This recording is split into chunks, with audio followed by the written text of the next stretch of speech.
پیروزی آرسنال با گل دقایق پایانی مارتینلی، آرتتا باز هم در این فصل مچ گواردیولا رو خوابوند. سیتی بازی رو بهتر آغاز کرد و میرفتن در همون دقایق ابتدایی دروازه آرسنال رو باز کنن، اما دکلن رایس عالی توپو از روی خط دروازه برگشت داد. در ادامه همون موقعیت آکه یه فرصت فوق‌العاده برای گلزنی داشت که ضربش اصلا خوب نبود.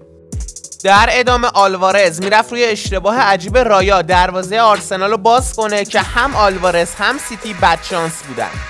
در دقیقه 27 کوواچیچ یه خطای بد روی اودگارد انجام داد که بازیکنان و کادر فنی آرسنال معتقد بودن کوواچیچ باید اخراج شه، اما داور فقط یه کارت زرد داد.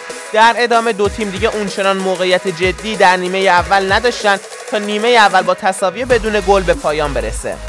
در شروع نیمه دوم آرسنال یه فرصت خوب برای گلزنی داشت که هر طوری بود بازیکنان سیتی نذاشتن توپ وارد دروازه بشه.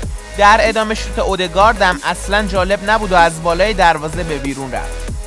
در دقیقه 55 سیتی موفق شد یه گل بزنه و لویس دروازه آرسنال رو باز کرد، اما داور قبلش خطا گرفته بود.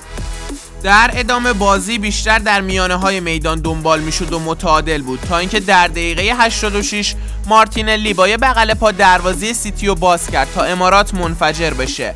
تا پایان بازی دو تیم دیگه موقعیت جدی نداشتن تا آرسنال با همین یه گل برنده این مسابقه بشه و با 20 امتیاز بره کنار تاتنهام در صدر جدول.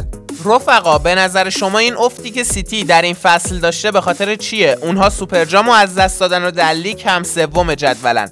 نظرتون رو حتما برام کامنت کنید. رفقا مرسی که تا اینجا ویدیو رو نگاه کردین. اگه از این ویدیو خوشتون اومد خوشحال میشم ویدیو رو لایک کنید و کانال منو سابسکرایب کنید. دمتون گرم. تا ویدیو بعدی فعلا خدافظ.